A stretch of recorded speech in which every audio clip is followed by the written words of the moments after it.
एवी फिशुला के बारे में बताना चाहता हूँ क्योंकि ये किडनी के पेशेंट जितने हैं उनको कहीं ना कहीं कभी ना कभी डायलिसिस की ज़रूरत पड़ जाती है।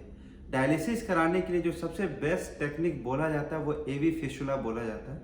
एवी फिशुला में क्या होता है कि जो आर्टरी होती है, जो मतलब एक जो मोटी जो आपको खून की जो नसें होती है और एक पतली खून की नसें होती है जो वेन होता है, दोनों को आपस में जोड़ देते हैं, जिसकी वजह से जो वेन है वो और मोटी हो जाती है, सूज जाती है, जिसकी वजह से आपको डायलिसिस करना आसान हो जाता है।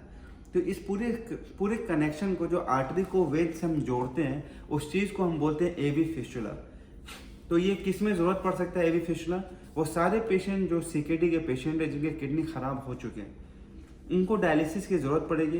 ये करते कैसे, क्या क्या ध्यान देना होता है, ऑपरेशन के बाद क्या केयर करना है और क्या क्या प्रिकॉशन लेना है एवी फिशुला वाले पेशेंट के लिए, मैं वो बताना चाहूँगा। तो स्टार्ट करते हैं कि एवी फिशुला किस में ज़रूरत पड़ेगी। सबसे पहले मैंने बताया कि जो सीकेडी के जो पेशेंट होते हैं उसमें ज़रूरत पड़ता है जिनका किडनी खराब हो चुका है।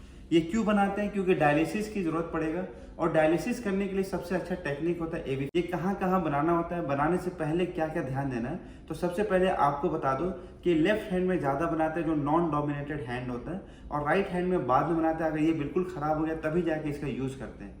तो आप याद रखिए, अगर लेफ्ट हैंड में बनाते हैं तो कभी भी अपने अपने लेफ्ट हैंड में कोई भी निडल को प्रिक ना होने दें, कोई सुई नहीं लगना चाहिए, कोई कैथेटर नहीं लगना चाहिए, कोई ब्लड सैंपल नहीं लेना चाहिए। इस हैंड को कभी यूज़ ना होने दें। दूसरी बात क्या इंपॉर्टेंट है कि इस हैंड को जिसमें फिशुला बनाना है उसका डेली एक्सरसाइज करें। एक सॉफ्ट बॉल को खरीद लीजिए, उससे आप एक्सरसाइज करेंगे तो आपकी जो वेन है यहाँ पे वो प्रोमिनेंट हो जाएगा, जिसकी वजह से आपका फिशुला बहुत ही ईजिली बन जाएगा और बाद में फ्यूचर में भी आपका जो फिशुला बनेगा वो कामगार रहेगा, वो काम करेगा। ठीक है, दो बातें ध्यान रखें। तीसरी बात, जो हम लोग क्या करते हैं कि जब भी फिशुला बनाते हैं तो हम पल्स को फील करते हैं कि रेडियल आर्टरी है कि नहीं। अगर किसी बंदे का रेडियल आर्टरी फील नहीं हो रहा है तो हम उसका अल्ट्रासाउंड कराते हैं, उसमें देखते हैं कि कितनी चौड़ाई है, कितनी मोटाई है आपकी आर्टरी वेन को। अगर उसमें कुछ गड़बड़ी होती है तो इस हैंड को ना करके दूसरे हैंड का करते हैं। अब सवाल ये आता है कि कहाँ पे करते हैं। एक तो मैंने बता दिया कि ऑपरेशन से पहले क्या क्या करना है, दूसरा ऑपरेशन जब भी करेंगे तो किधर करेंगे। तो मैं आपको बता दूं कि ये लेफ्ट हैंड में जो रिस्ट होता है वहाँ पे आपको एक फिशुला बनाएंगे।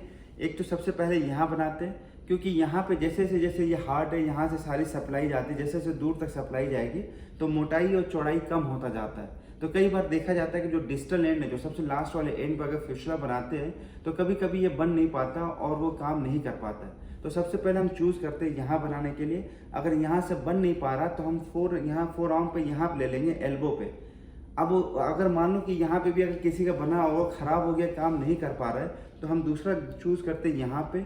अगर ये भी ख़राब हो गया तो हम चूज़ करते हैं यहाँ पे।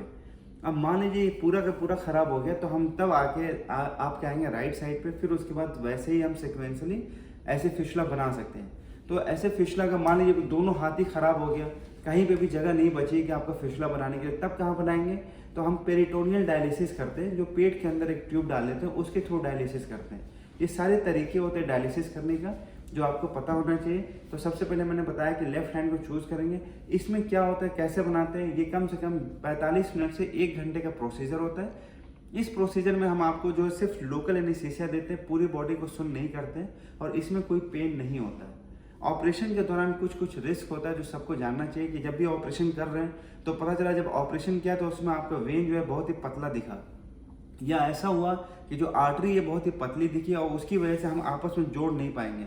तो ऐसे कंडीशन में अगर बना देंगे तो हो सकता है आपका फिशुला काम नहीं करेगा। दूसरा क्या दिक्कत होती है कि जब फिशुला बनाते हैं तो उसके बाद हो सकता है बहुत सारे वेन होते हैं, कुछ वेन कभी कभी कट जाते हैं तो ब्लीडिंग होने का ज़्यादा चांस होता है।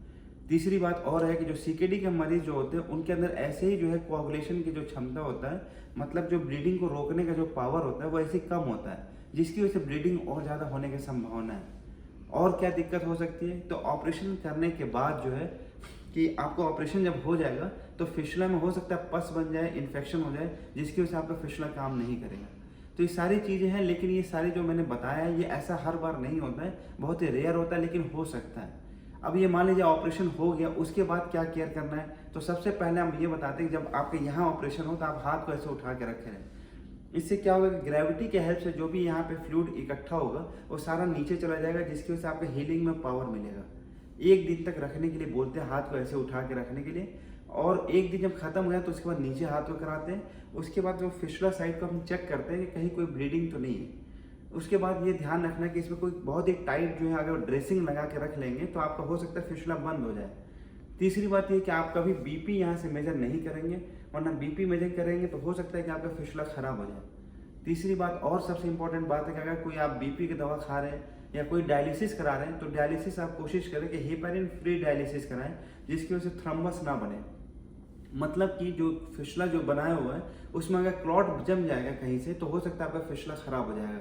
तो ये सारी चीज़ें हैं जो केयर करना है, हाथ उठा के रखना है। इससे बहुत हैवी एक्सरसाइज नहीं करना है, बाइक नहीं चलाना है, सारे काम नहीं करने हैं जब तक डॉक्टर ना बताए।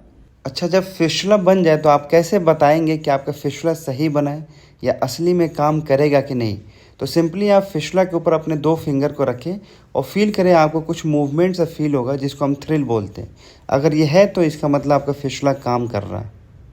आपको बता दूं कि फिशला बनने में कम से कम 1.5 मंथ या 2 मंथ तक इसका पूरा टाइम लगता है मैच्योर होने में।